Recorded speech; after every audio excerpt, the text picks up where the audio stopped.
Ray. Mm-hmm.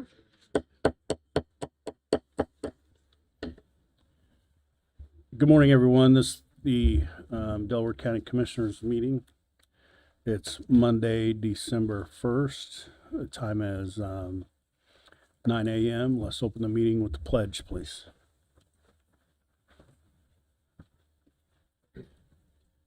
Allegiance to the flag of the United States of America and to the republic for which it stands, one nation, under God, indivisible, with liberty and justice for all.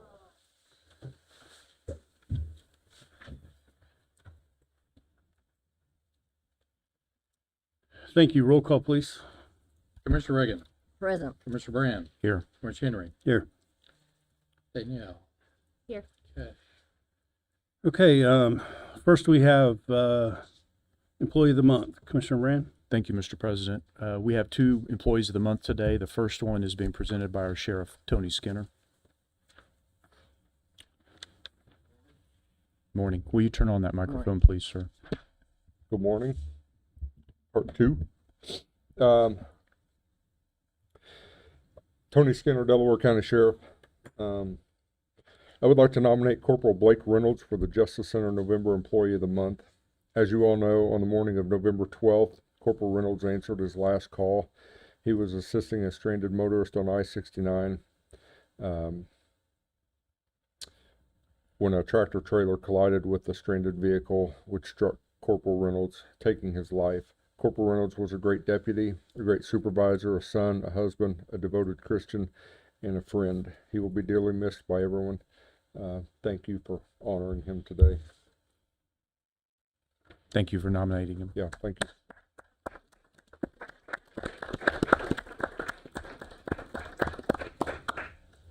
We have one other Employee of the Month today being presented by Mr. Hansard.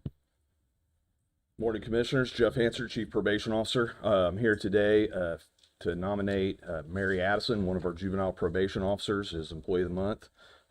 Mary served as a probation officer with our department for several years, beginning in adult probation and heading over to juvenile a few years back, where she is our intake officer, where she is often the first point of contact for juveniles and families that are referred to our department. 2024, we had something like 400, close to 450 referrals. So there's a lot of activity out there.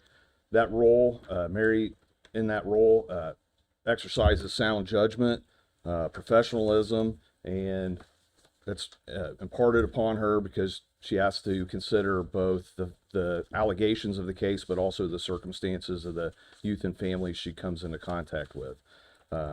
Mary embodies the principles in her daily work with accountability, fairness, and a strong belief in the capacity for change.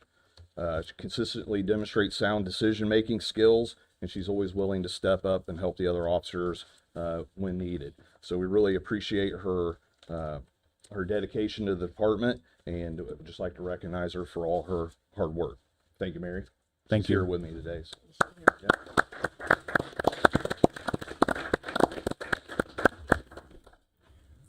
Thank you, Mary. Appreciate all your hard work. Sheriff, thank you for honoring Corporal Reynolds. The commissioners would like to work with the sheriff and come up with a permanent, some type of permanent memorial that we'll announce later on. But as commissioner, you know, our employees are very important to us, and when we have an employee who's sick or injured, it's upsetting, and to have one that is tragically loses their life is horrible. And Mr. Reynolds and his family will forever be in my thoughts and prayers. So thanks for doing that, Tony. Okay, we'll go to board appointments. So we still have an opening for the Board of Health. We're looking for a Democrat there. Haven't had anybody submit interest for that role. Civic Center Authority, we're still looking for a Republican with some sort of legal background. Originally, they said they would like to have an attorney. Now they're saying, hey, no attorneys are stepping up, so we'd just like to at least have somebody with a legal background. BZA, we have an opening there as well coming up. Our previous appointment, Leslie Mathewson, no longer lives in the unincorporated territories of the county. So we need to find an appointment for that one as well.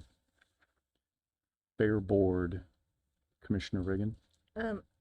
We don't have any openings per se.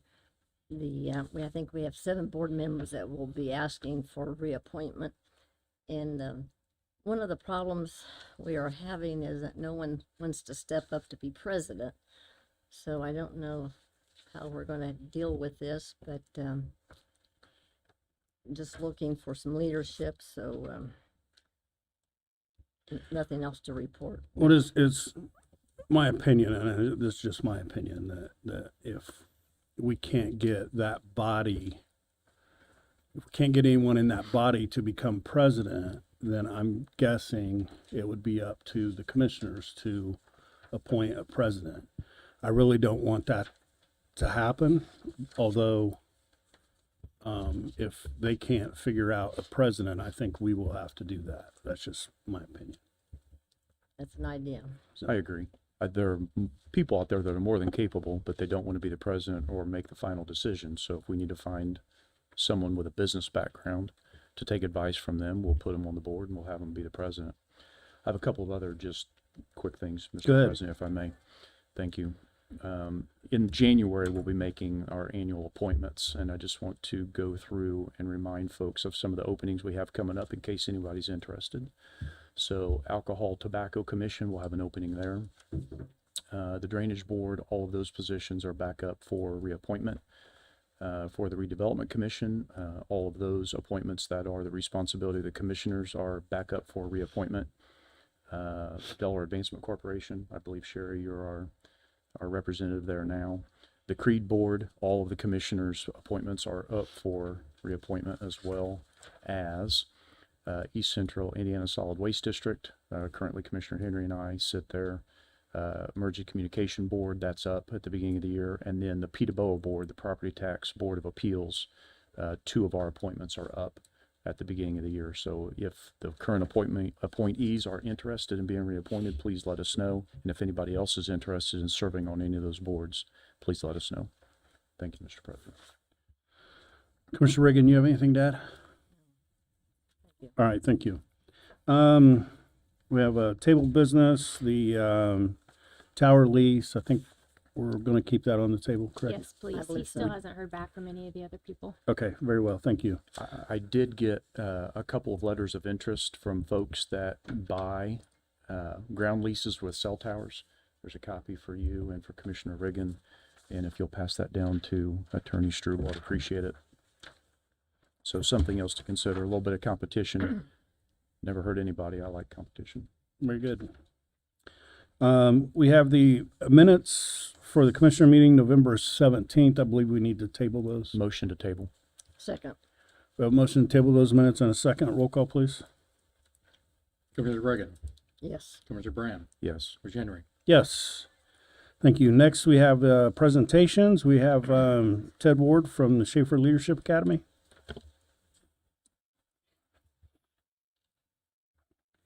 Good morning, Commissioners. Ted Ward, Membership Director of Schaefer Leadership Academy. I'm here today to present on a reproposal that was delivered to you by email on August 21st originally, but I do have some printed copies here today, if you would desire. Yes, please.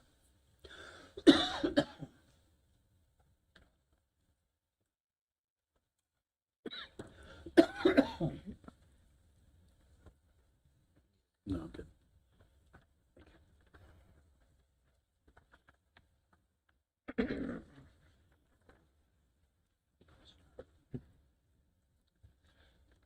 As you likely recall, the previous proposal was brought back off the table earlier this year. And at the end of that conclusion, you had invited a reproposal to reconfigure membership option, perhaps with concern over usage by county employees, something more favorable to the ways in which you choose to lead your organization here. So what you have there is essentially two options presented. One is a reconfiguration of the presidential membership with Schaefer Leadership Academy, who makes our home right here in Delaware County. That is a membership option that is aligned identically with what the city of Muncie has. Essentially, it is a restricted membership that reduces the option for individual coaching, takes that out of the membership option there.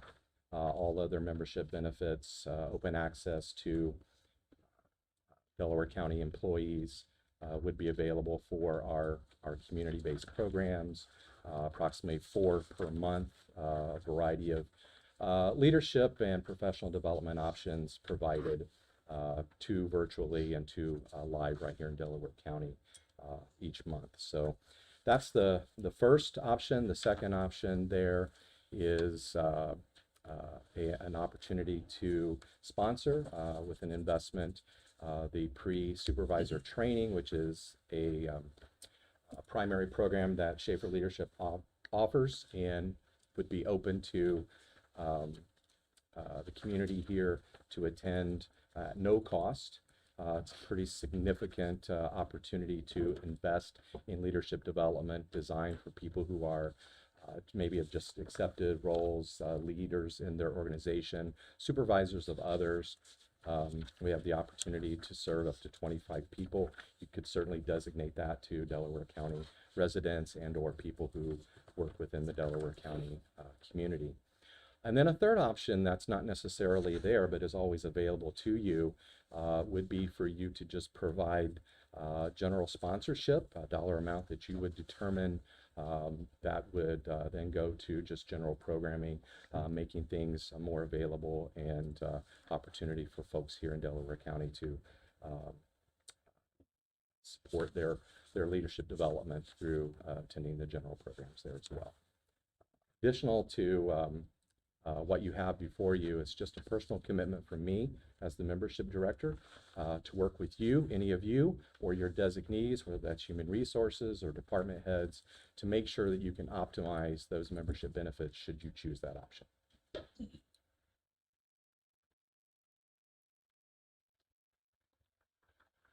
Thank you. Does anyone have any questions or comments?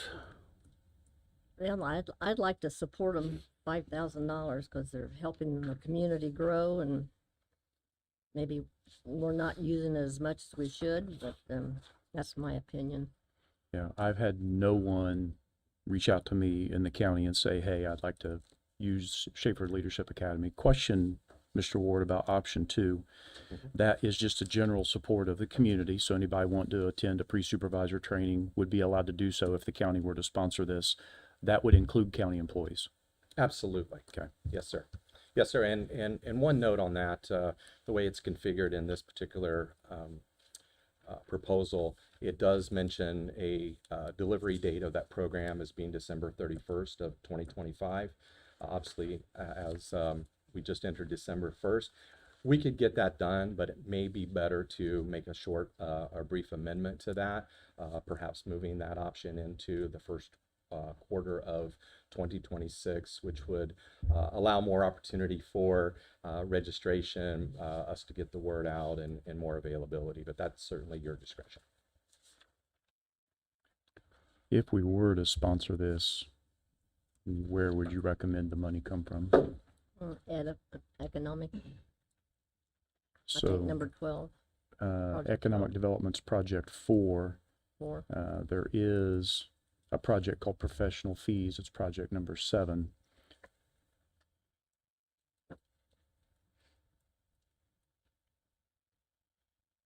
We could table it and look it over.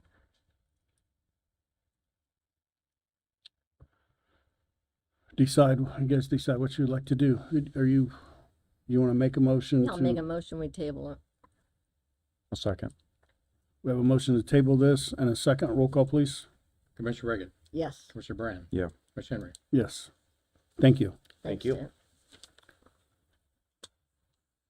All right, next we have the right-of-way dedication, Ashton Land Surveyors. Good morning. My name is Kathy Van Ice, and I'm from Ashton Land Surveyor here in Muncie, 325 West Washington Street.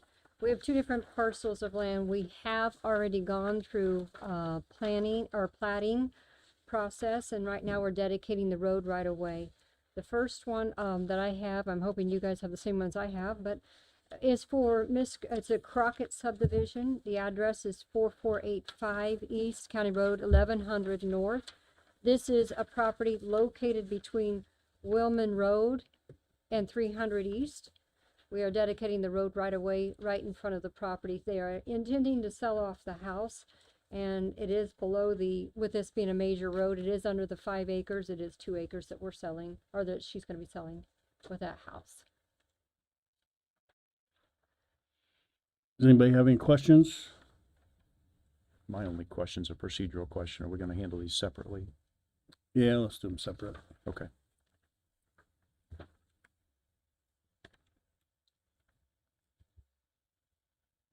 With no questions. No, I'm Make a motion to approve. second. We have a motion to approve this request and a second. Roll call, please. Commissioner Reagan. Yes. Commissioner Brand. Yes. Commissioner Henry. Yes. Thank you. The second one is for a property that is located at 4709, or 09 East Centennial Avenue, just outside the city limits. On the west side of this property is the Muncie bypass. On the east side is Country Club Road. This property is within, it's outside city limits, but it does have, access to sanitary. On this one, we have also gone through the platting procedures. We are now dedicating a little bit of road right of way, because not all of it is acquired by the state with the, off ramp or exit of bypass, not really off ramp, but exit of bypass. How big is this parcel? I'm sorry, How big is this parcel? the piece that we're dedicating to you? Yeah, It's very small. that's what I thought. Yeah. Let me look. I think it ended up being 1/10 of an acre, 5 foot wide by the length of, about 100 feet. So it's a really small sliver, but it does fit because it's in the, thoroughfare plan that we need to be able to give you just a little bit more land. That was my second question. Is a part of the thoroughfare plan. Thank you. What's your pleasure? Motion to approve. Second. We have a motion to approve this request and a second. Roll call, please. Commissioner Brand. Yes. Commissioner Reagan. Yes. Commissioner Henry. Yes. Thank you. Thank you. Next, we have the letter of credit. Mr. Polk.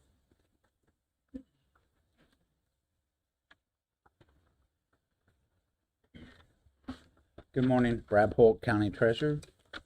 I had sent an email, or I believe Jenna did actually, to the three of you, basically just informing you of a letter of credit that we have done the 3 years I've been in Treasurer's office, and is a line of credit, basically a credit letter of credit for through Star Bank. For $15,000, and this is for it's a agreement through the IDEM and the county. It has to do with the county highway garage and their gas tanks.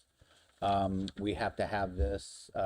IDEM actually recommended us to do this, and it was done before I came into office. I believe Ed, when he was treasurer, had to sign this as well. It's just basically a letter that if we need to, if they require us to do work out there, that we do have some credit to get the project started.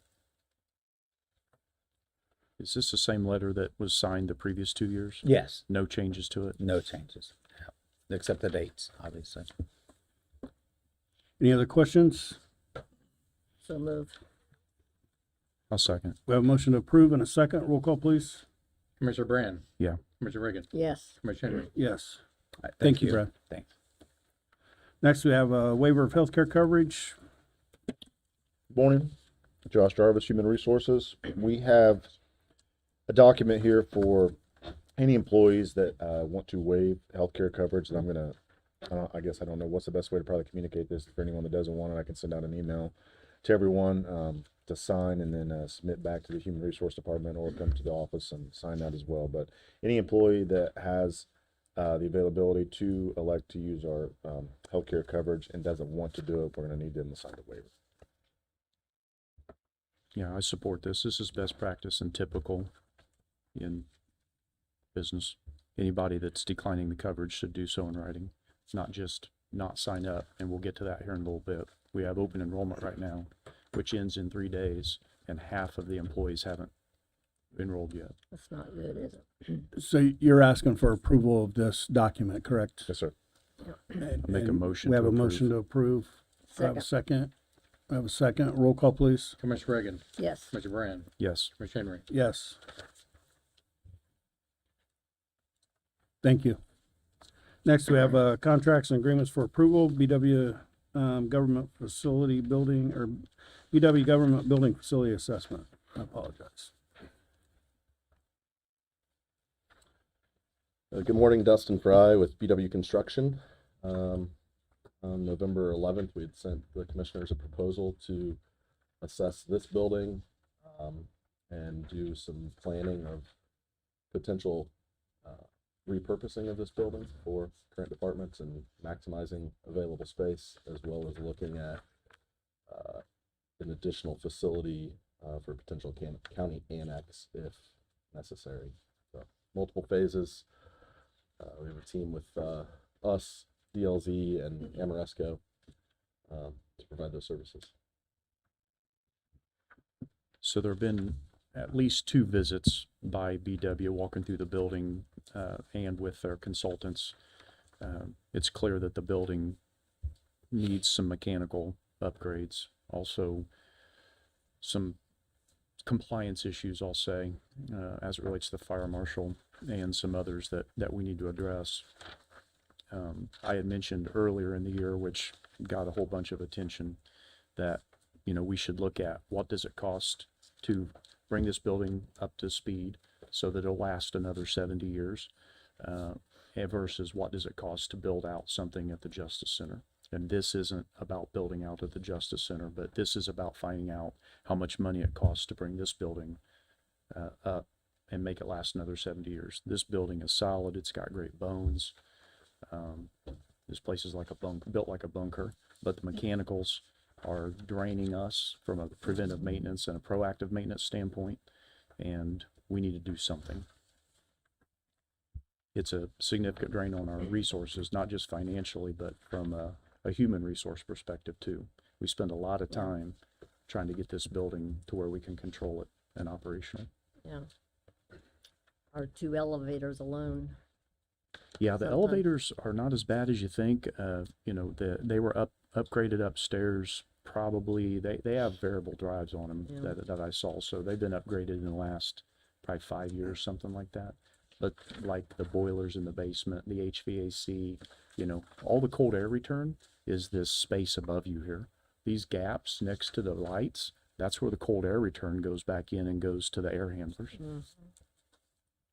Yeah, it's needed. So there are And I 3 believe phases here. You did put money in the edit plan We for did. this, so I We move did. we adopt. Well, let's real quick. Are you Okay. you want to adopt all 3 phases or just the first phase? So Well, this is in 3 let's phases.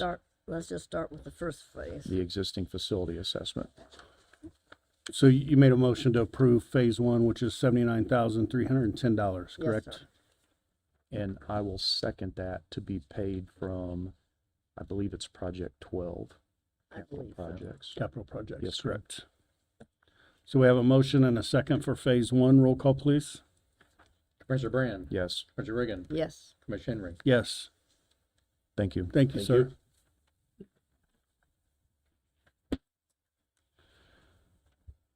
Next, we have a memorandum of understanding for Bill. Yeah, the bell that was part of the original county building where the previous Justice Center was, the bell's still on that property over there. And the bell belongs to the citizens of Delaware County.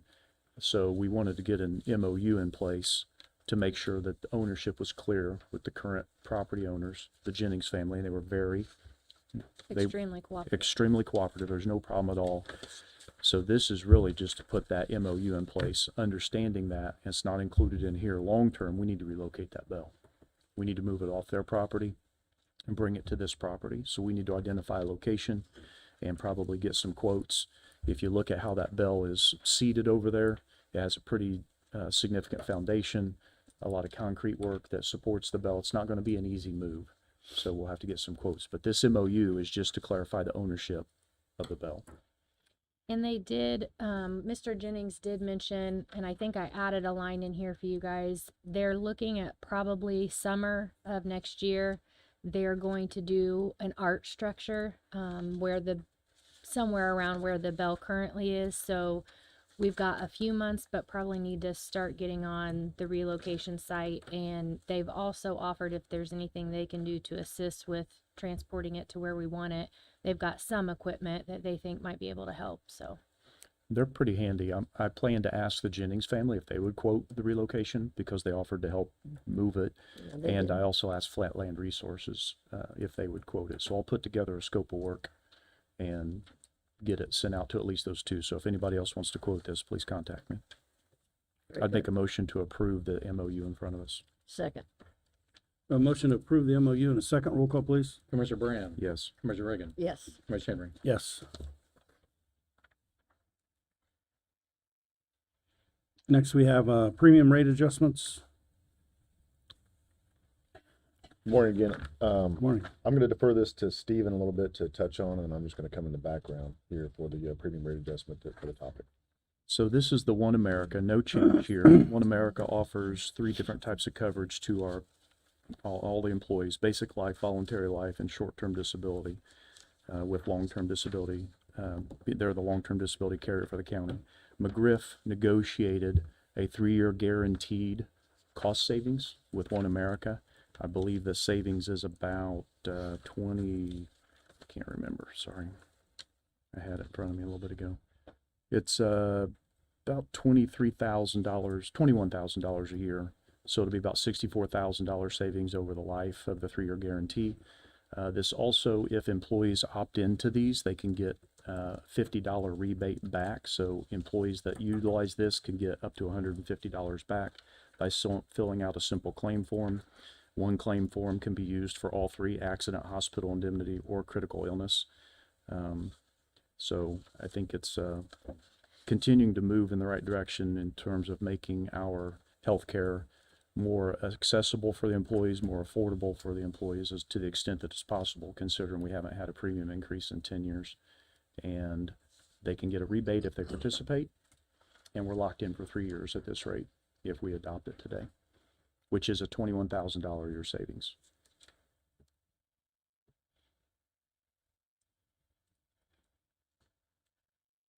What's your Good. pleasure? I'd make a motion to approve. Second. We have a motion to approve this in a second. Roll call, please. Commissioner Reagan, Yes. Commissioner Brand. Yes. Commissioner Henry. Yes.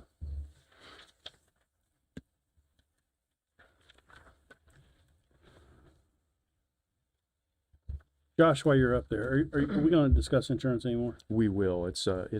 it's on. All right, I'll save it. Yes, sir. I'll save it. Next, we have the CAD export, Mike Ashley.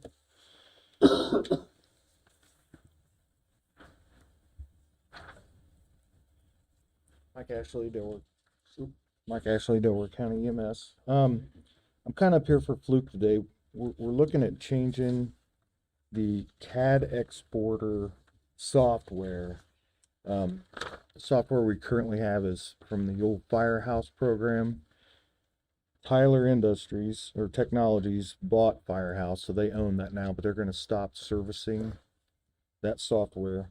It's software that kind of runs all the stuff between our MDTs, our reporting software, and dispatch, so everything kind of comes together. It's a $14,400 upgrade, but they're gonna waive that fee for nothing. And then we'll have to pay the annual maintenance fee, which I was told is less than what we are currently paying for Firehouse. So it sounds like a good deal. So how much less, I'm not sure. Looks like the annual maintenance fee is $3,024. I was gonna ask about so they're waiving that initial Yes, cost. that's Okay. what I was told. And then I don't know what we're paying for Firehouse now. That's not my I don't my either. thing, but I know this is supposed to be less. So either way, it's a win-win. And Jim Fluke supports this. Yeah, he sent it to me. He actually will be here today, but he's sick. So Danielle, have you had a chance to look at this language Just right now. just right now? Okay. We have some other agreements with Tyler as well. Yeah, we do. I'd make a motion to approve pending legal review. We have a motion to approve pending legal review in a second. Roll call, please. Commissioner Brand, Yes. Commissioner Reagan, Yes. Commissioner Henry. Yes. Thank you. thank you. Next, we have Delaware County Unique Computer Service Contract. Mr. Carroll? Yes, this is a contract to support our office along with the data that we are responsible for statute. We're required to maintain the taxing data along with the financial data, and this is to support that for next year. I believe I'd sent email to our commissioners. Do you currently have a contract now? No, not to do that. This is something the commissioners had paid for in the past, and an employee from the, not an employee from the county, but for the IT group maintained it. And since there's no new contract next year, we're requesting this be passed so that we can at least have an insurance policy to make sure that those databases and software is maintained. So we've been working with IT, Jim Fluke and his group since January. We know that Jim's going to retire, that there's no change in that. Matt is going to give an update during the department head on some of that transition, and we have a meeting with Jim and his team next Monday at noon. This entity, I couldn't find them on the Secretary of State's website, so I don't know what kind of bonding or insurance this carries. But currently IT's doing this work, Correct. right? And, So your assumption is that IT's going to disappear January 1st and this is to protect your office. Well, we're saying we don't know. Because we don't know what's but this company is with a current member of the IT that's correct. right now. This What- And employee. they do have Yeah. insurance if you want a copy of it. Yeah, what I would like to do is, I would like to table this. We have that meeting Monday. We have another commissioner meeting on the 15th. Yeah, and there's some discussion that we have to do, not just for your office, not just for the county, not just for 911, for several. So, that's Yeah, just, I just had no idea. Since I'm legally responsible for maintaining that data, I understand. I'm just trying to get an insurance policy in place, so I agree with as you. long as it's protected and it's maintained. I agree with you. Matt, do you have a comment? Just real quick, Matt Can, Stillwater County Council. To Ed's, the scope of this document, my understanding is that Bruce does SQL work for other departments as well. So would this be inclusive of that? We can make it whatever you want as far as that goes, but That's what I'm saying. We need to talk about this. Break it down. Yeah, and we need a comprehensive. We may need a comprehensive contract for all of the county, including 911 and including everyone. So Yeah, and to there's just more systems involved in this whole process, other than just the auditor's office. and to Commissioner Brand's point, so one of the conversation we did have with Jim last week revolved around that. We may have this meeting on Monday, and then there's some options on the table that we have to explore and get a feel for taking care of those folks and deciding, what's best for them. So that's part of the, I would say, a driver if we can hold off on that. Yeah, the Monday meeting is to talk to the team about team stability, make sure that they're gonna stay in place. I'll move to a table. I'll second. We have a motion to table this request in a second. Roll call, please. Commissioner Reagan, Yes. Commissioner Brand, Yes. Commissioner Henry. Yes. Next, we have a corporate agreement.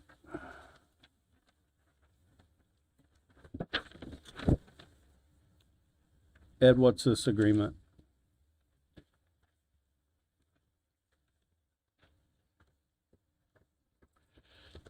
This is one of several agreements we get from the state. This one here is in reference to Title IV. All these requests are typically come from DocuSign. In this particular case, it didn't, but a lot of them come via DocuSign, and they're requesting the auditor to execute these.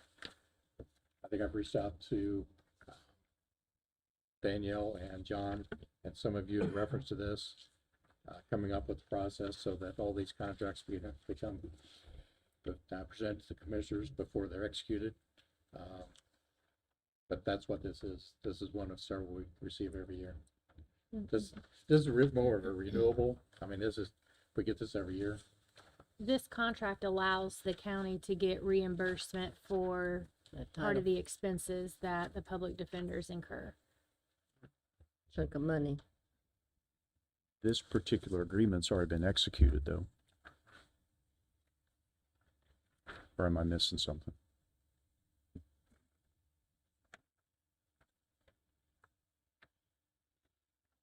Have you already approved this agreement, Ed? Well, I did sign it.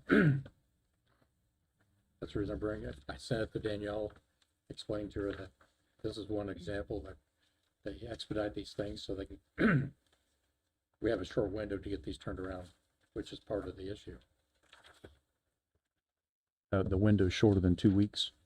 Yes. Well, I looked up. We have by statute 20 days. Commissioners have 20 days to review agreements, so somehow we have to get these agreements in front of us, even if we have to have a special meeting. I'm not against it, but.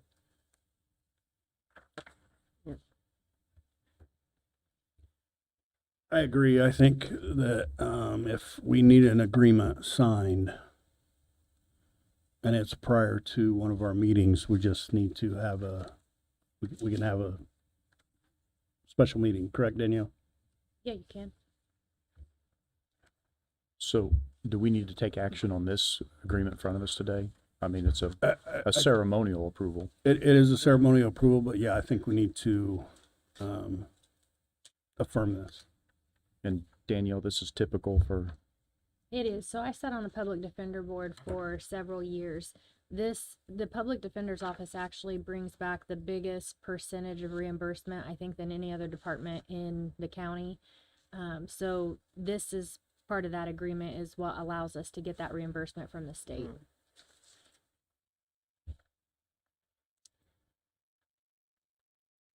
make a motion to approve. Second.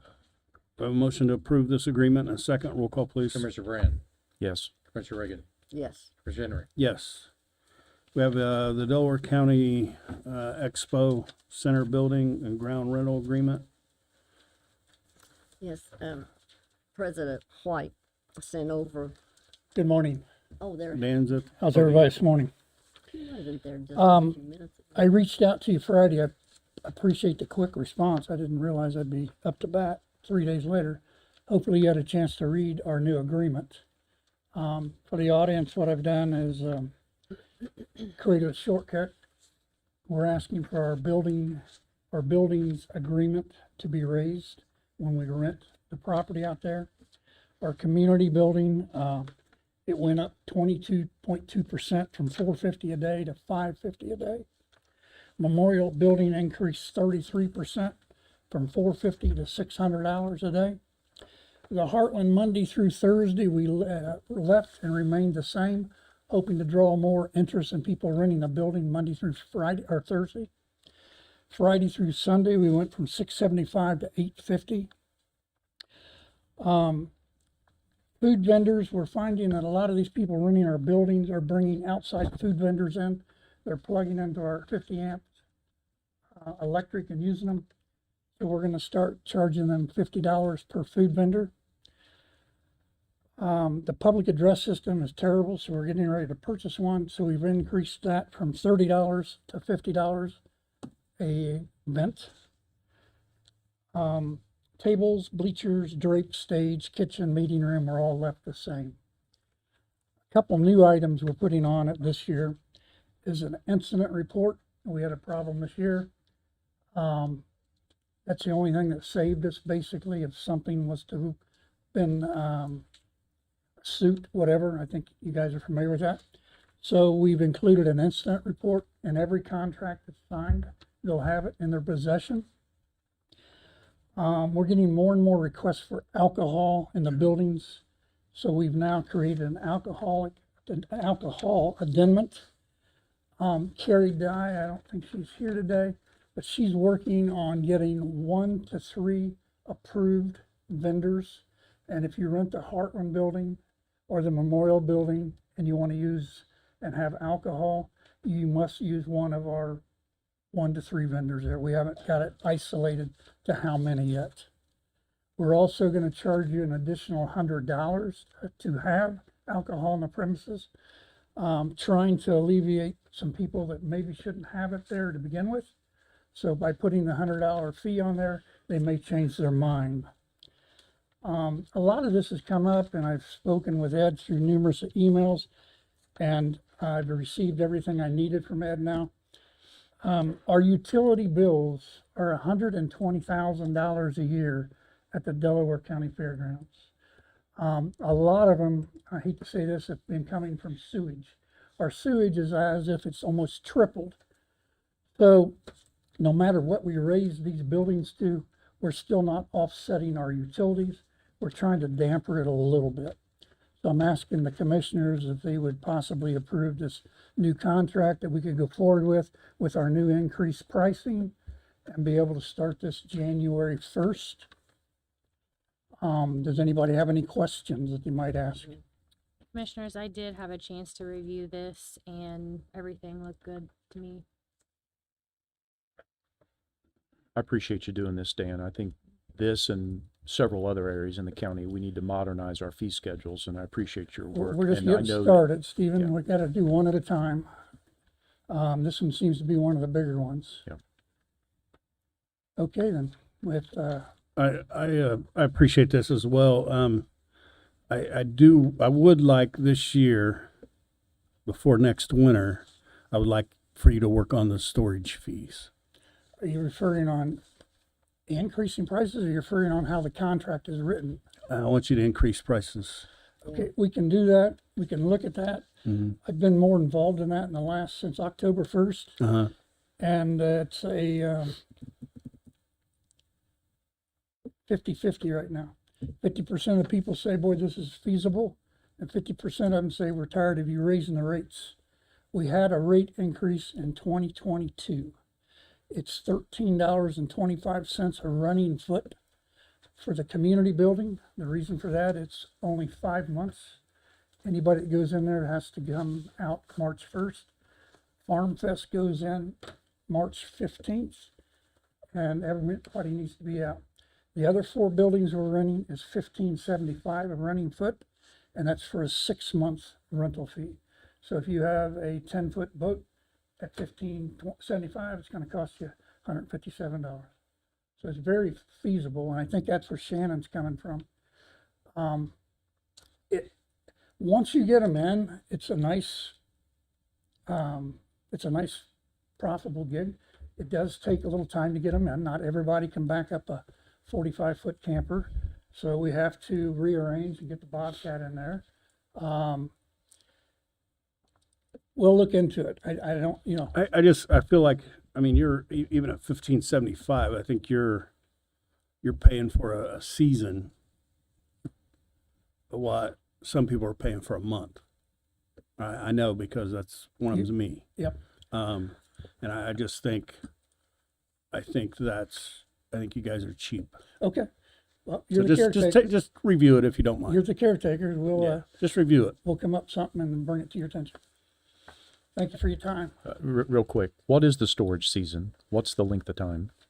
October 1st is when you can start coming in. On the 5-month rental, you have to be out March 1st, meaning we'll start contacting you the last week of February. And we have about a week into March to have them all out so we can have the Farm Fest. The other one is October 1st through April 1st. So one of them's 5 months and 4 buildings are 6 months. So the boat example you gave a minute ago of $157, it's for that entire length of time? Yes, sir. That's incredibly inexpensive. That's my point. Yeah. Most of them, though, are in the area of 25 feet and above. I have a bunch of stuff I need to store. Well, we have room right now. Yeah. And we'll prorate it for you. Yeah. Thank you. Dan, before you sit down, please fill us in on the heel cabin roof. I didn't hear you, sir. The heel cabin, the Okay, this past Saturday, DCL had the contract for that. I invited the Board of Officers. We all went out. There was 9 employees or 9 workers from DCL. I was the only one that showed up for the fairgrounds. It went well. Started at 8 in the morning. We finished about 5 o'clock. There was a small part that we had to get readjusted for the cap.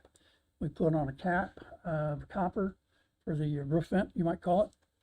And Bart Kiesling got that remodified Monday morning. And Bart, myself, and his son went out Monday afternoon, and we finished the cabin. It looks very nice. If you're out and about, please go by. All new wood, underlaying wood. All new ice shield, which is similar to a felt. And then you do a row starter of wooden shingles. And then you put the first row of wooden shingles down. And then every 18 inches, you put a row of felt paper down, and then you do a row of shingles. So everything went up the top great. They call them, I don't know what they call, I thought he said fly boards or something, but they're 2x4s that hang off the roof. Those are brand new. And then the copper drip edging was all brand new around it. And then the copper roof vent on top. So DCL did exactly what the bid was asked. I've already gotten a lot of nice comments, people driving by, really appreciate it. Well, I look at it every day when I'm out there now, hope somebody didn't steal the top. The top's probably $400 value. Yeah. So as long as we can keep that glued down, we're all right. Tell the crew, thanks so much. Will do. Appreciate all your work, Dan. I'd make a motion to approve the building and grounds rental agreement dated 11/25/2025 for the Delaware County Exposition Center. Second.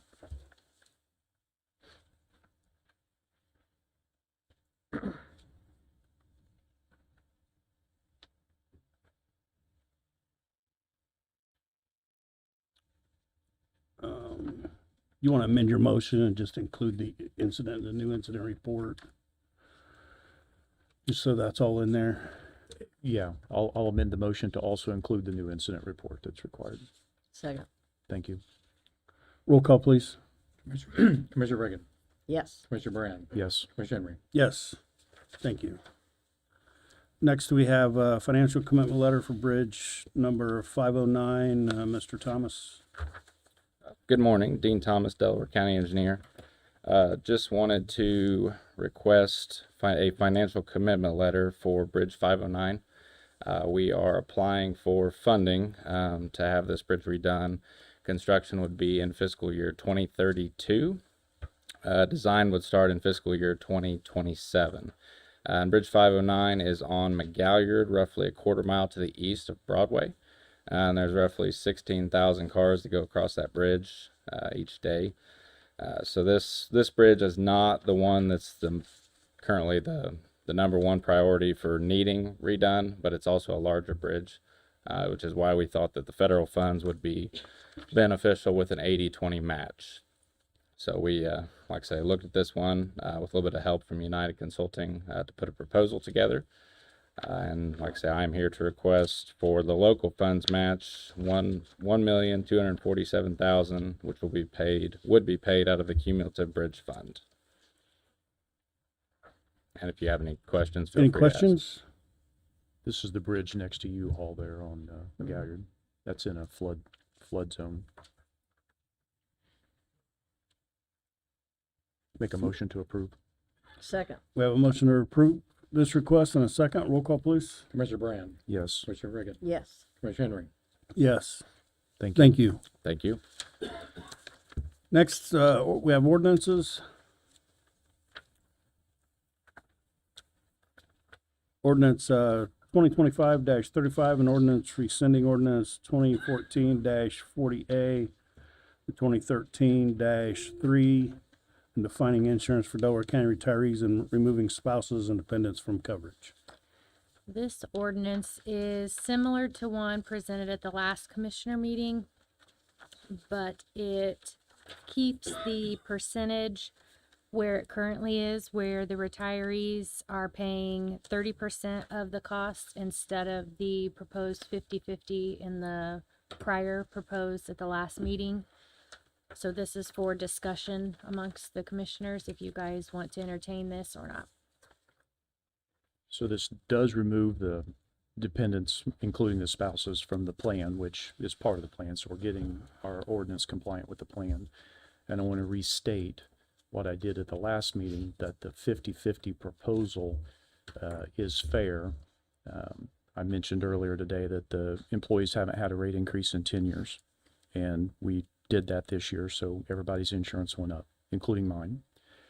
With the work that was done to save money on the overall premiums, if we leave the retirees at 70-30, their rates will actually go down. So you're going to have current employees' rates going up and retiree rates going down. So the 50-50 makes it level and comparative with what the employees are seeing in terms of an increase. This also adds in from the statute, the public safety employees part of the statute. So what happens if they pass? I did want to clarify that. It clarifies their eligibility after death. Correct. Yes. Which needed added. So I believe that the share should be 50-50 for the retirees. If not, if it stays at 70-30, their rates go down. They will pay less, and employees are paying more.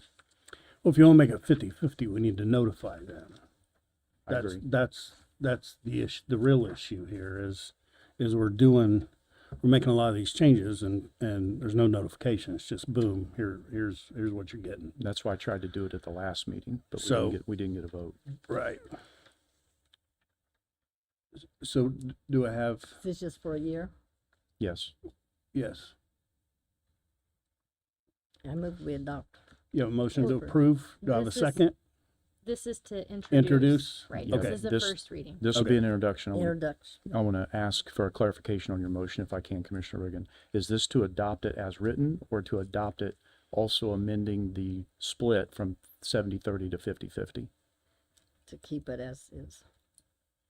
You want to keep it at 70-30? That's your motion to introduce.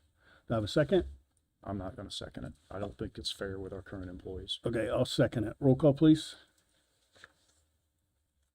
Commissioner Brand, No. Commissioner Reagan, Yes. Commissioner Henry. Yes.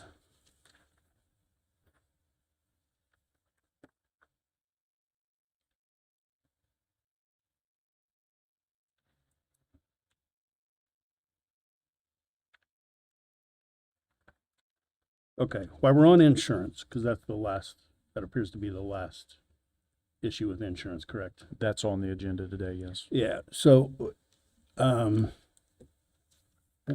we have open enrollment, and we have 3 days left. Is that correct? December 4th, correct. Okay, and how many employees have signed up? 264 are complete, 29 are incomplete, 285 have not begun. The majority of that bulk of incomplete and not begun are the Justice and 911. Which is where the majority. Okay, so what are you doing? What are we doing to resolve this issue?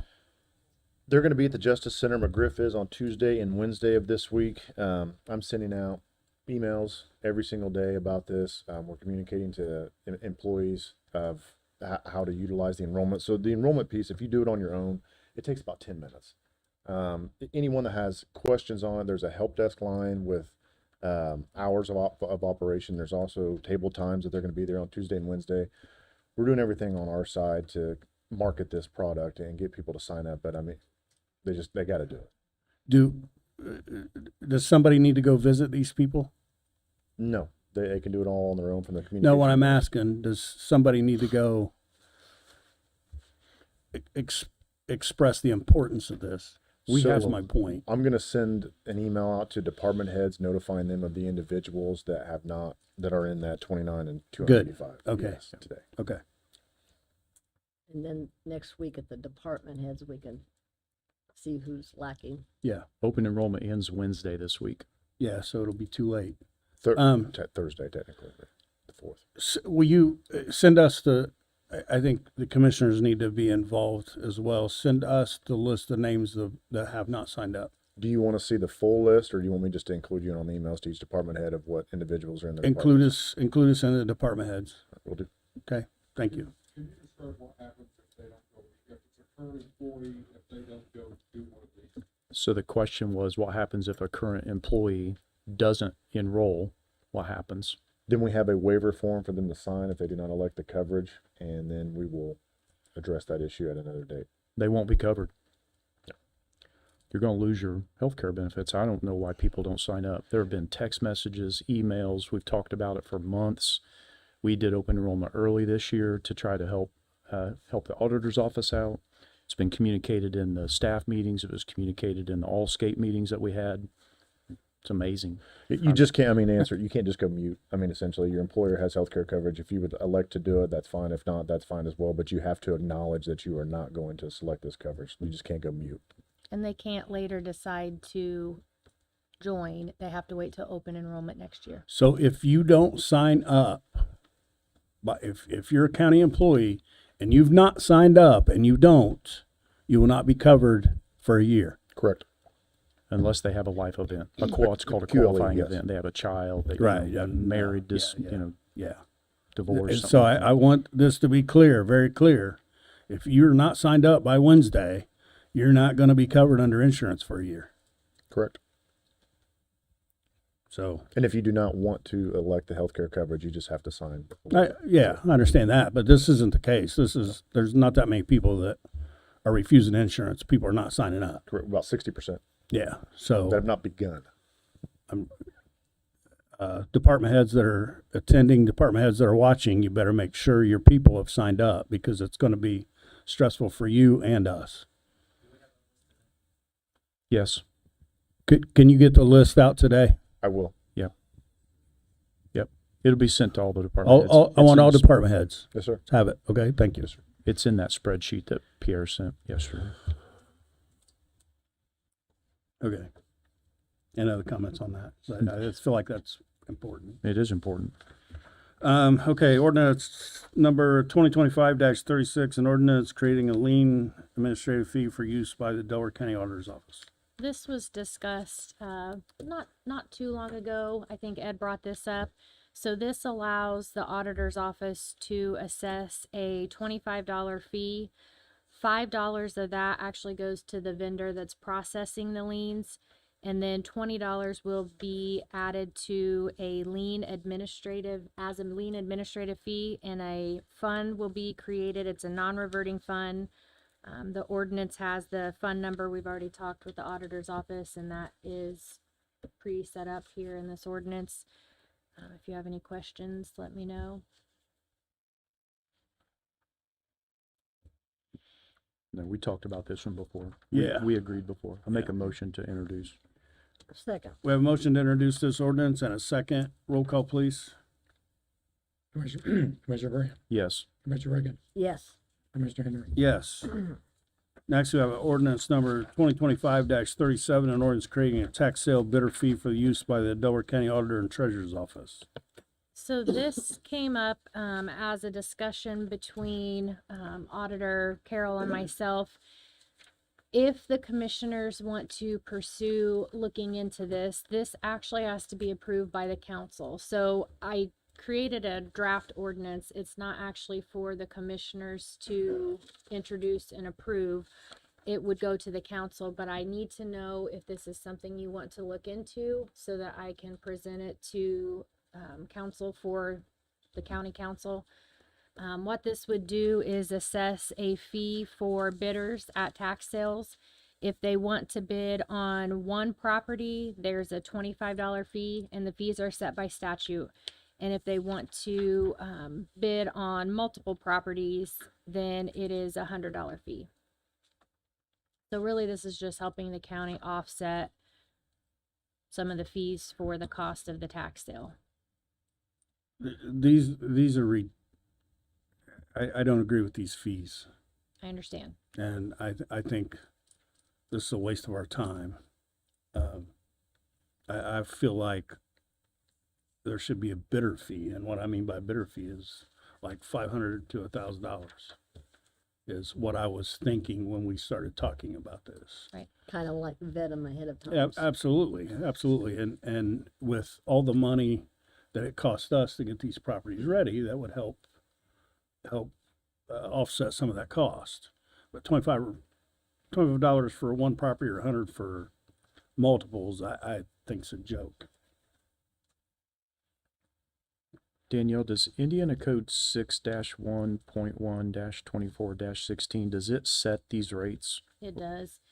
So I can look into, when Ed and I did the research, there are some counties that have just a lump sum fee that in the research, it wasn't quite clear maybe how it's broken down.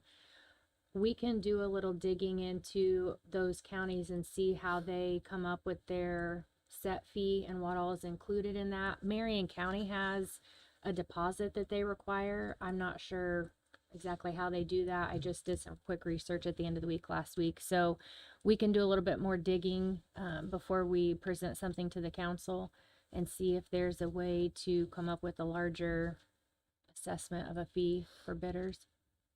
So we could still introduce this and modify it before adoption. Well, we don't Well, even it's adopt not- it, right? yeah. We would make a So- recommendation to send it to council. Right. I drafted this just as a way to have a conversation to start talking about the potential for presenting this to the I don't council. disagree that we need a fee. I just, this fee is, It'd take a long time. doesn't it? yeah, it's crazy, yeah.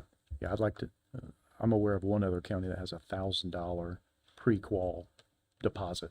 I like that. And maybe it's just the wording, like this is called tax sale bidder fee. Maybe that's what it's called in the code. And maybe these other counties have it called something else, so it Right. falls outside the code. So I recommend we explore Other a options. meaningful fee. Yeah. Yeah.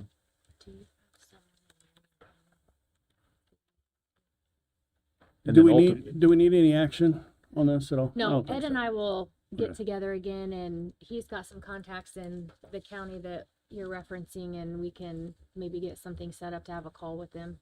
Perfect. Thank you Thank very you. much. But then ultimately, this decision is not the commissioner's decision. Correct. This is county council. Right.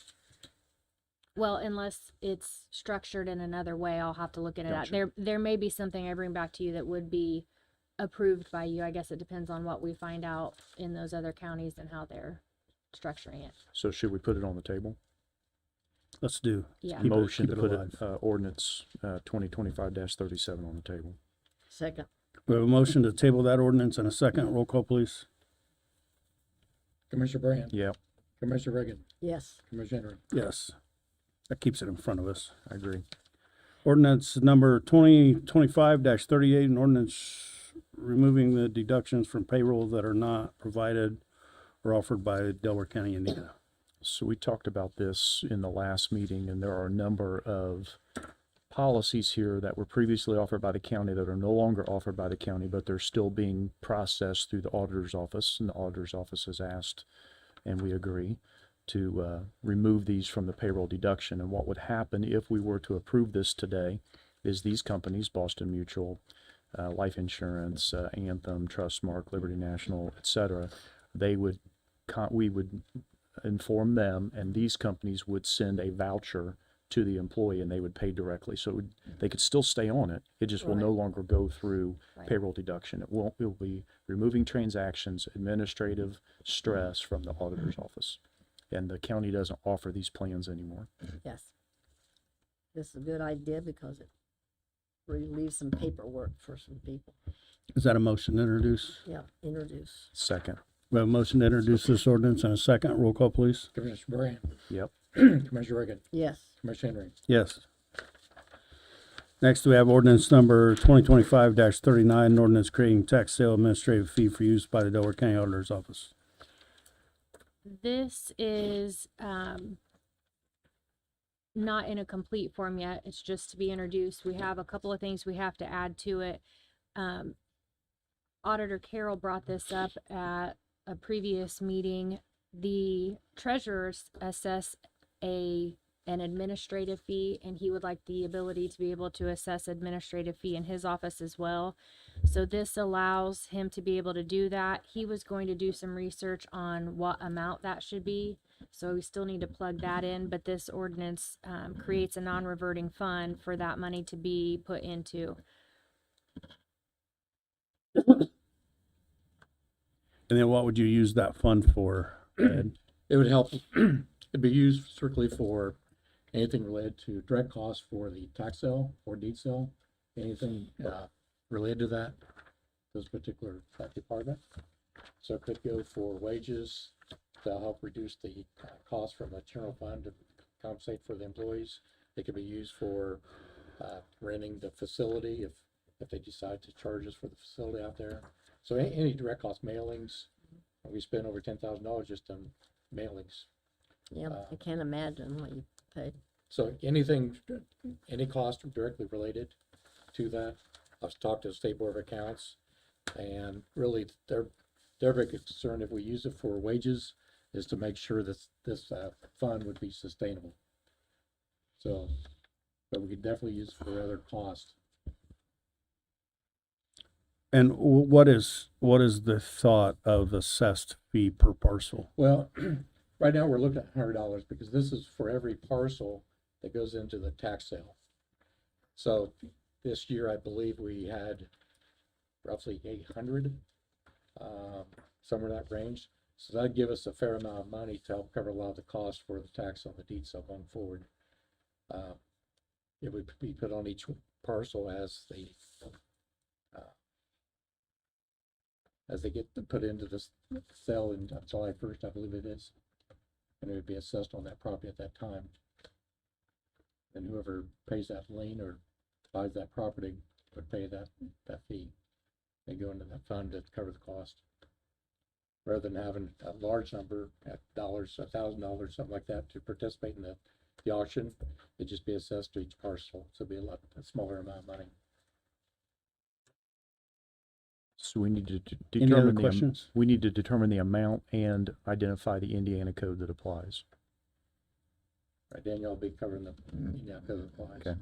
And, You're recommending $100 right now. yeah, because I talked to the State Board of Accounts and they said we really can't and shouldn't do anything with the existing fee that's on the parcel now for each property. I think it's $20, I believe it is. 25, I 25, think, yeah. and they suggest because that's per statute, they suggested creating a separate fund and a separate ordinance if we're going to collect any additional money. So that's the reason this was created at their direction. And Danielle put this together. But we came up with the number of $100 because we're looking at the number of parcels going into the tax sale. It'd be much easier because it's the same process we use for putting the treasurer's fee on there. Make a motion to introduce. Second. That's with a $100 fee? Yeah. Yeah. And we'll have to identify the Indiana code. So there's I'll quite a bit send the more work to updated do one. before Okay. we consider it for adoption. All right. So we have a motion to introduce and a second. Roll call, please. Commissioner Reagan, Yes. Commissioner Brand, Yes. Commissioner Henry. Yes. Next, we have ordinance number 2540, an ordinance amending ordinance 2413, creating a fixed asset capitalization and inventory policy for Delaware County. This also came out of a meeting with Auditor Carroll. The State Board of Accounts had suggested some updates to our asset and inventory ordinance.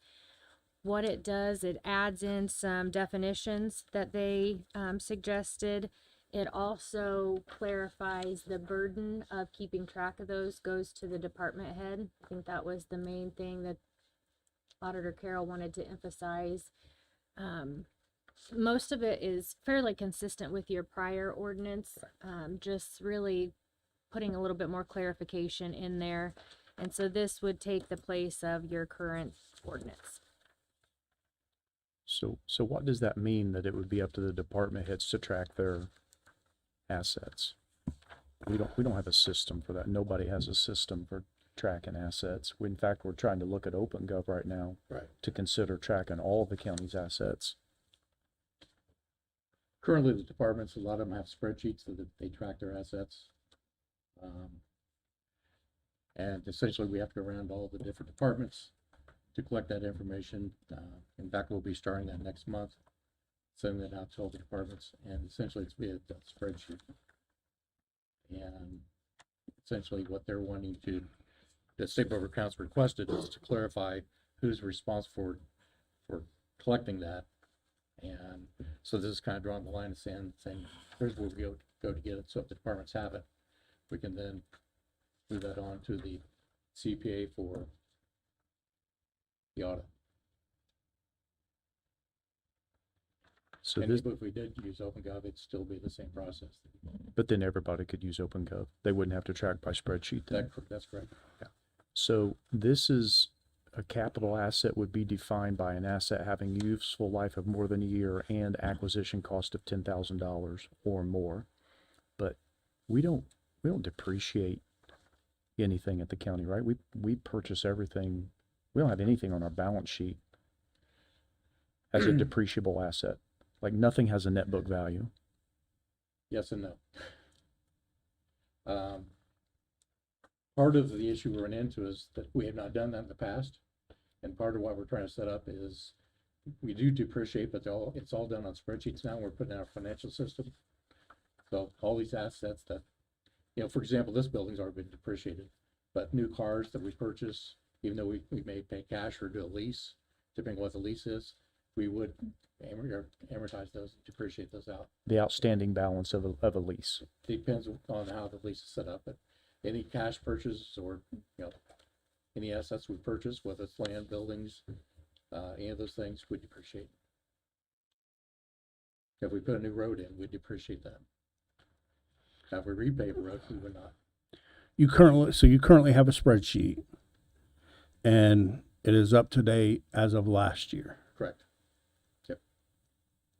Yeah, we've got all the data. It's just it's not in a centralized system. So if we end up adopting this, you could send that spreadsheet out though to the individual department heads. Yeah, we have been doing that in the past. Okay. And there's been no issues with collecting data. They've been collecting all the assets up to this point. All this is just clarifying it and making sure that everybody understands the responsibilities is all. We've been doing this for the last 3 years. Department's been collecting. I just want to make sure the department heads can keep up with it, is my point. Well, that's part of the reason we're looking at OpenGov to make it easier. Yeah. Have everything in one central location. So this requires department heads to track all assets, irrespective if it's above $9,999 or not.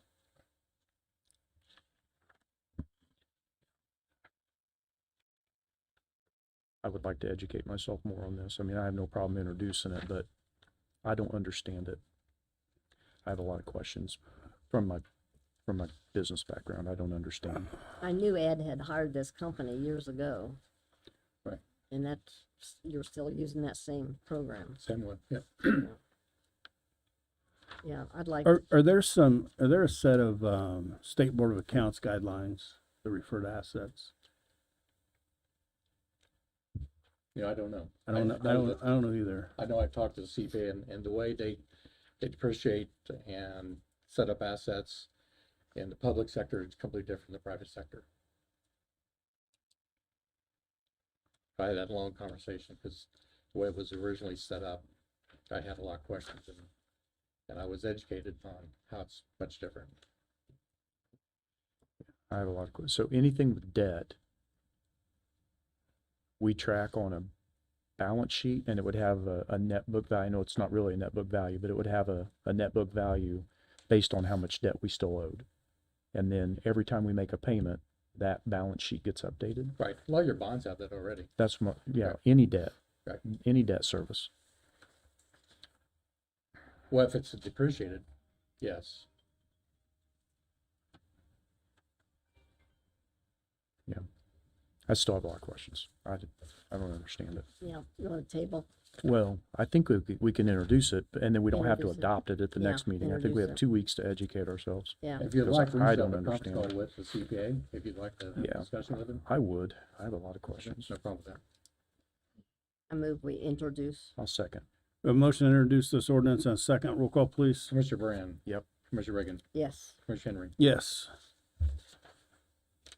Ordinance 25-41, an ordinance creating new fund for grant received by the Delaware County Health Department for injury prevention and public safety activities. Jamie? Good morning, Commissioners. Jamie Bain, Health Department Administrator. This is for the bicycle safety grant that I presented to you guys in October. We just need a fund created for that. I provided a draft ordinance that was based on the ordinance that John had created at your last meeting for a different grant. So there is a fund number for this? No, we still need that. That's what we're doing here, is creating a fund number. Entertain a motion for introduction. So moved. Second. We have a motion to introduce and a second. Roll call, please. Commissioner Reagan. Yes. Commissioner Brand. Yep. Commissioner Henry. Yes. You need it today? Yes, please. Motion to suspend the rules. Second. We have a motion to suspend the rules and a second. Roll call, please.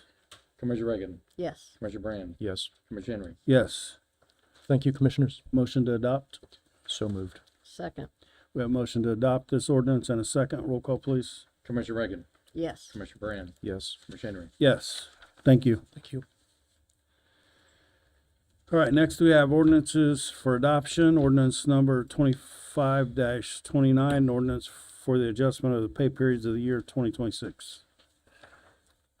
So we introduced this at the last meeting. 2025 has 27 pay periods, 2026 has 26 pay periods, and then we will be introducing a new ordinance in January to make 2027 onward 24 pay periods, as many of the deductions are already allocated on a 24 pay basis, such as benefits, for example. So this is just adopting what we introduced at the last meeting. Make a motion to adopt. Second. We have a motion to adopt this ordinance and a second. Roll call, please. Commissioner Brand. Yes. Commissioner Reagan. Yes. Commissioner Henry. Yes. Next, we have ordinance number 2025-32, an ordinance vacating public right-of-way located in Delaware County, Make a motion. 400 South. Is there anyone I saw Mara in the hallway. Is there an update? Is everyone here to talk about this ordinance? Is anyone out in the hallway? So at the last meeting when this was introduced, Mara Hoff and her client showed up and asked if we would hold off on this. The family has decided to split that property, the Miller property, up. Is there an update on? We have no update. Okay. So what we agreed to do was introduce it and wait to see if they had an auction, and they were going to split up into 5 tracts, if I recall properly. And if they sold it all to one, then we would go ahead and vacate the bridge. It's really a double culvert, that it's more than 20 feet, and the road. If not, we agreed that we would leave it on that we would table it. So since there's no update, I would make a motion to table this. I'll second. We have a motion to table this ordinance and a second. Roll call, please.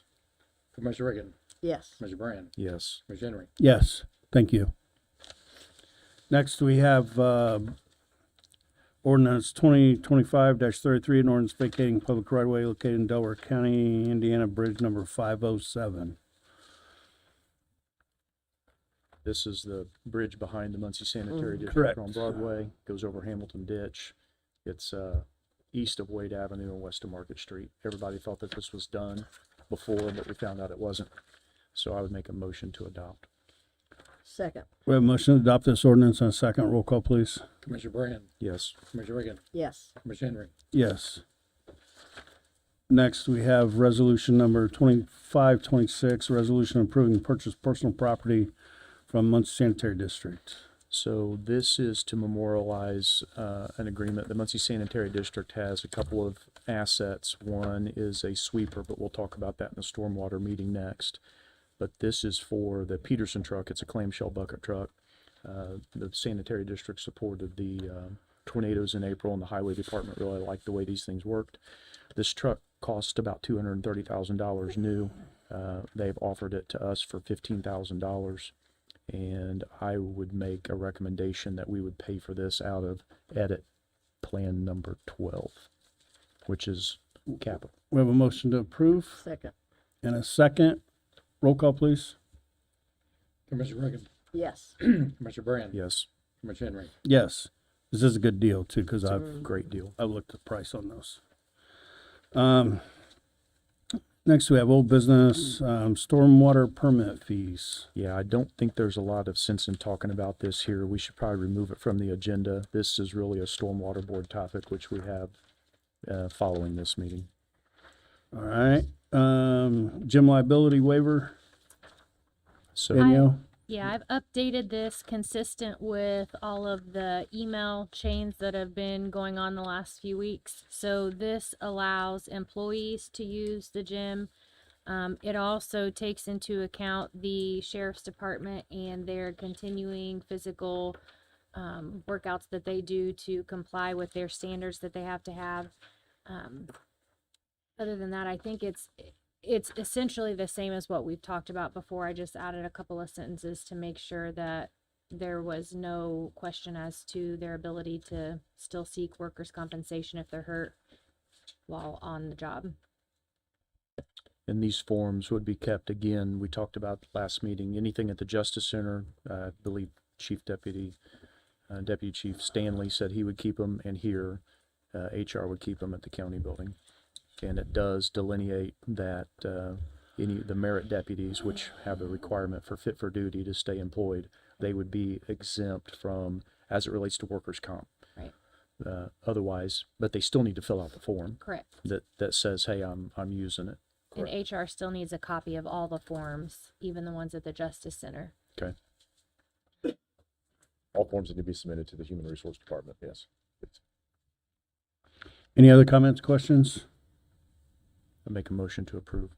Second. We have a motion to approve the gym liability waiver and release form, and a second roll call. Commissioner Reagan, Yes. Commissioner Brand, Yes. Commissioner Henry. Yes. Next, we have department heads and elected officials.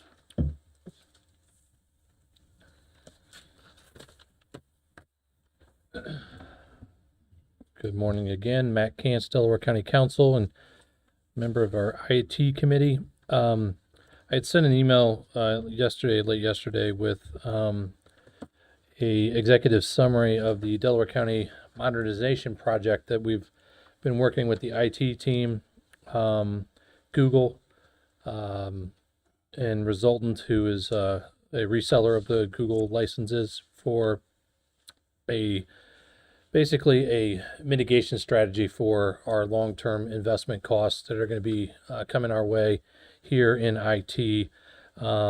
We have a lot of looming capital expenses currently on tap, hundreds of thousands of dollars worth potentially. And what's kind of brought this to a head is we have our Microsoft Exchange server where our email is currently runs through, and also the SAN storage that's associated with the Exchange server, which is in excess of 42 terabytes worth of email data that we currently have that continues to grow. There's a renewal coming up for that here in December. And as part of that, we've taken a really strong look at how do we want to maintain the infrastructure required on site for not just email, but for storage of applications. We have a lot of applications within the county and the auditor's office, treasurer's office, other areas, assessors, that are all ready to be utilized potentially in cloud storage. But we currently do not have a provider for cloud storage. So this proposal or this summary here shows you a little bit about the total cost of ownership of transitioning from Microsoft Exchange to Google Mail, and also our ability currently, we have not invested in Office 365 products. We currently use local licenses for Microsoft products that are installed locally on a PC. Those become outdated, and when they have to be upgraded, you have to buy another license in order to maintain those. Microsoft is, in the next year or two, going to be doing away with all of that. They want everybody to go to their cloud-based solution, which is Office 365. So we did a cost comparison between Office 365 and Google Cloud and the solutions that come with Google, and you'll see some of the differences when you have a one-time capital expense, annual license fee of Microsoft of about $165,000 for all of our 500 plus employees that use today, and the Google Workspace is about $115,000. The cost is one thing, but the actual solutions that we receive is another factor. We would receive a lot more tools, including AI solutions from Google Gemini, that are actually added when you go to Microsoft. They're not available unless you pay extra. So that's not even including those here with this cost. There's a 5-year total cost of ownership component associated with this. And like I mentioned, the way this would work as it stands today is we've negotiated a contract, which I didn't present you the actual contract yet. We'll go. I'll get that to you. With Resultant, who resells the Google licenses. Google and Resultant have agreed to delay payment until April of 2026. Resultant would actually be providing the project management and the implementation services to transition off of Microsoft Exchange and go to Google Mail and provide the Google solutions and all the training associated with that. That's all included in the initial year investment, which is about $192,000 for the first year. That includes 103 in software licenses, 59,000 in migration. So we'd have to migrate all of our email from our local servers to the cloud. Resultant and Google would take care of all of that. And then there's the professional services for training, support, project management, etc. On page 3 there, at the bottom of page 3 on that report. What I would also say about this is that this is a risk mitigation strategy, I would call it. We really have a lot of security vulnerabilities with our setups today. We pay extra for security. The infrastructure, obviously, you guys are aware, have been here a long time, costs a lot of money to upkeep internally. There's anytime access that we don't currently have available. We have limited, if no, VPN access. So if you're a remote employee or you're staying at home and you want to access your email, you can't currently do that very effectively. We mentioned about built-in AI. I know Ed's department and others are testing AI tools, the ability to take and convert minutes, utilize AI in a more advanced way. This would give us some foundation for some of that. And then, enhanced security, perimeter defense, Google being responsible for the security of our email and other cloud solutions as we start to transition them there. Like I mentioned, this is a scope of about 550 users, 42 terabytes of data just for email. And they indicate they can do a transition in as fast as 8 weeks. But the way we envision this happening is we would renew our Exchange license, and some of the other outlying requirements that Microsoft has. That's only a $13,000 renewal. We would potentially sign an agreement with Google and work in 2026, throughout the course of 2026, to finalize a transition to do that. So there would be some overlap on this for sure. But this gets us into the 21st century, I would say, first and foremost. It eliminates the push that people have been making around Office 365 tools, which would help with collaboration, the ability to do work more efficiently. It would help solve some of our storage problems, because I believe our SAN is also requiring an upgrade. And again, kind of moves us to that modern cloud-based platform, or starts that process that we've been working on. Questions, thoughts? Anyone realize I have any didn't get it. questions, comments? I don't have any questions. Appreciate Matt summarizing. Yeah. Been working Yeah. with Jim and his team since January on this, as I mentioned earlier, and we have to do something. This storage issue is not getting any better. You know, the scale of that 42 terabytes of email. So everybody receives an attachment or sends an attachment via an email, and nobody takes those attachments and stores them on the network anywhere. We don't have a shared network drive. So all document storage lives in Outlook, lives in our email, which is a bad practice. Yeah. And- Collaboration on documentation, so the ability to say Ed creates, whatever document that needs to be collaborated with the department heads and other people. Those are, easily available. They don't have to be shared via email. A lot of, new tools that many, at least who have worked in the corporate setting, would be used to, but, aren't available to us today. Sherry, did you have something? Sherry, do you have anything? I'm not a techie person, but I appreciate all your work. And when you said Google can save us some money and the cloud, yeah. Yeah, this is a long-term Pass- investment. it's No pass- two ways pass about it. due Yeah. problem. If you look at a 5-year total cost of ownership, we have to do something differently. We don't have the money to maintain what we're doing. So for the next meeting, there will be a proposal with a contract. Mm-hmm. Okay. Yeah, we have that in hand. We'll negotiate the final terms initially and bring that to you. Ed, I don't know if did you have any, you've been part of this process. Kyle Johnson has also been part of this process, trying to review these things. The only thing I could add is, yeah, actually, just reiterating what you said, there will be some overlap, but that's really required. During that period of transition, you have to have licenses to support your old system while you transition to the new one, so that is included here, and I think that's extremely important. Thank you. Thank you. Thanks. Matt. Sorry, one other quick update, just back to the Jim Flu conversation. We are meeting with that team as well. There will be a contract, renewal contract that Jim has, I think, already sent via email, but we'll get that finalized as well.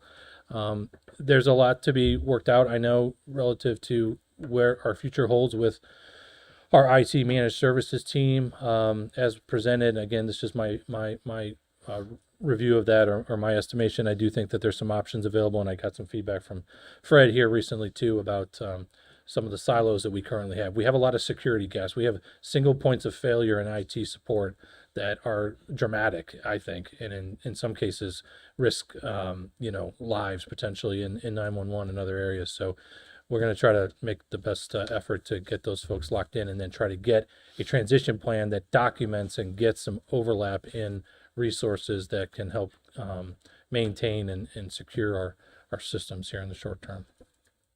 Thank you. Thanks. Thank you. Morning, Commissioner John Catino, Emergency Management. I just want to make you aware, I didn't know until my drive in this morning that the High Street Bridge is going to be closed for approximately a month. I don't know if you guys knew that or not. Muncie Sanitary District is apparently doing some work. What's the time frame? I'm trying to get the date, and I've not received that yet. I'm not sure. I heard over the radio this morning through dispatch that it was going to be closed for approximately a month, and Kyle Johnson didn't receive any notification, nor did my office. We usually do. I know the county highway sends that stuff to us when they do bridge work, but Is it closed right now? it's closed right now, and it's Okay. from High Street Bridge to Gilbert, including the side streets, in approximately a month. So All right. Just Yeah, wanna make I was just everybody sitting here. I was emailing, trying to get the day. I didn't know Yeah, I it wasn't went- closed when I come in. no, it happened about 8:15 or Okay. 9:15 this morning. So All right. just want to make you guys aware of that, and if I found any information, I'll let you guys know. Yeah, I didn't know. All right, thank you. Thank you. Wow. Any other department heads or elected officials? Tommy, was that your fault? Probably Dean too, that bridge got closed? That's what I figured. That's what I figured. Any other department heads or elected officials? All right, we have the Weights and Measures monthly report. Does anyone have any comments or questions about that? Not about the report. Procedurally, though, we were looking to update and modernize our fees. Can you provide an update on that? Eric Stroud, Weights and Measures. I'm just, He's waiting on us. yeah. I'll save you the time. Okay. We have a draft. We'll get it to you guys. Okay. We had several ordinances to No be problem. prepared for this meeting. Can you send me the draft? Yeah. Yeah, thanks. Thank you. Yeah, well, I will say, I took a lot of Danielle's time this last month. Sorry about that. It's okay. All right, we have, payment of claims of $2,500,755.94. So move. A second. You want to comment on them? Please, thank you, Go Mr. ahead. President. So some of the notable expenses that are on these claims, jury duty total, somewhere around $7,000. Motorola Solutions, about $77,000. Travelers USI, this is our liability insurance. Travelers, our underwriter, USI is our broker, $88,635. The JRP program through the Delaware County Community Corrections, about $57,000. Edit, about $100,000 total dollars there, mostly for maintenance, IRACS program, and some economic development. There's $25,000 for Recovery Cafe. The IU Ball Memorial Health Clinic, which we are exiting, almost $30,000. I asked for a fourth quarter update so we could see the usage and what's going on there. $25,000 to the Muncie Mission. Fuson Paving came in, so we paved all the way from the NDOT right away out by Hoyt up to the railroad tracks, basically just past the concrete place in Buddy Carroll's.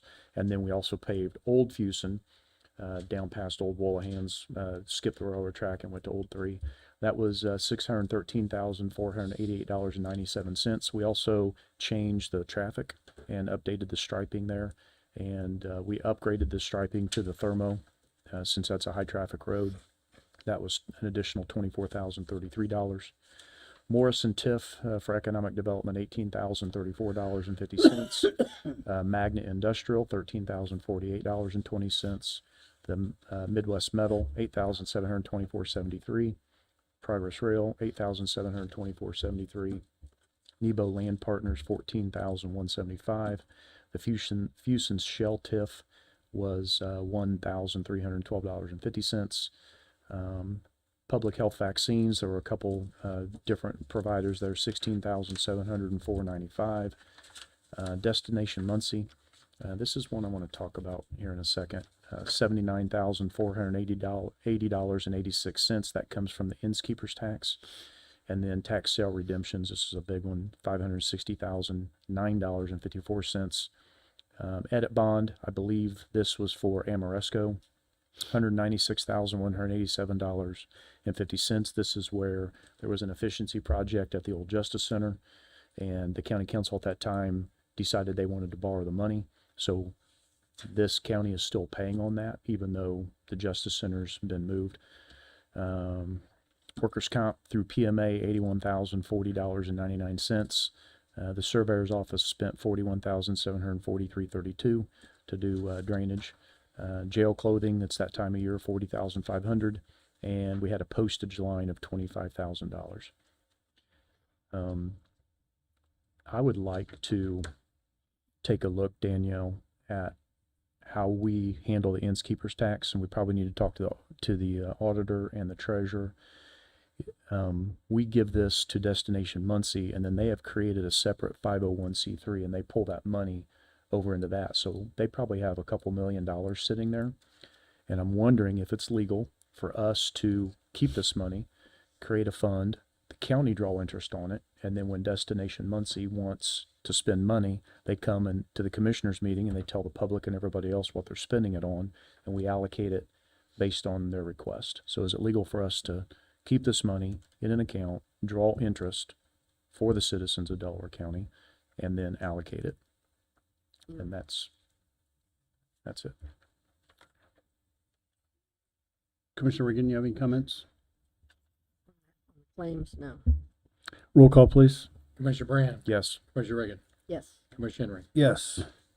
We did not have any payment of ARP claims, and we have a payment payroll for 11/19 of 2025 of $1,061,042.09. So move. Second. Motion to pay payroll in a second. Roll call, please. Commissioner Brand, Yes. Commissioner Reagan, Yes. Commissioner Henry. Yes. Empty, okay. All right, so we have no public comments or questions. Commissioner Reagan, do you have a final thought? No. Hope everybody had a nice, safe Thanksgiving. be careful on the roads, and sorry to hear about the High Street Bridge. Commissioner Brand? Yeah, I do. Thank you. So our clinic it's still at IUBMH, I think through March 2nd of next year. They're going to be closed Wednesday, December 24th, Thursday, December 25th, and Thursday, January 1st. As it relates to mail and postage, that was in the budget. We've had to buy stamps several times. This is an administrative nightmare, honestly. A lot of gymnastics have to take place for the commissioner's office and Jenna, and we don't mail anything. So the postage was broken down by department for next year, and it's the strong suggestion that every department move their entire 322 line from their budget and transfer it to the Pitney Bowes line in early January. I suggest that so that we don't have to go through that stuff late in the year. So we've purchased probably $4,000 or $5,000 worth of postage stamps here recently, and we've run out of money. And it's very time sensitive. It is time It sensitive. takes a long time for us to get the money put on the machine. Right. And by the time, honestly, by the time it's requested, it's emptied. The machine's out. Yeah. It takes 2 to 3 weeks to get the machine refilled. So, yes, that's a great idea. And I would also like to meet with Pitney Bowes because I don't appreciate their response time. And if there was an option for Pitney Bowes right now, I would certainly exercise it. But I don't know if there's another option. I like that idea. They disappoint me. Yeah, I'll skip that one. Just some updates, not a bridge related, but some cable barriers are going to be installed on some bridges at the bypass. So from State Road 67 east side of the bridges over No Name Creek and the west side of bridges over State Road 3, and US 35 from north side of the bridges over State Road 32 to the south side of the bridges over Norfolk and Western Railroad, and the northbound ramp from Old 3 Indiana. So you'll see some construction out there around the bypass for doing cable barriers. Also the railroad, another difficult group to work with. They are going to have some intersections closed, several of them in Selma. So 800 East, 700 East, Albany Street, Pittenger Road, and County Road 550 East for Selma. And for Delaware County, one at 400 East, private road. I don't know. I don't recognize that. That must just, maybe it's a driveway or something. Does anybody know where private road is? I don't know where private road is. Also Country Club Road out by the golf course, Butterfield Road, Lincoln Street, South Ohio Avenue, Hackley, Monroe, Walnut, Liberty, and Elliott. Those are in Muncie. So the railroad company is going to have these closed starting December 3rd.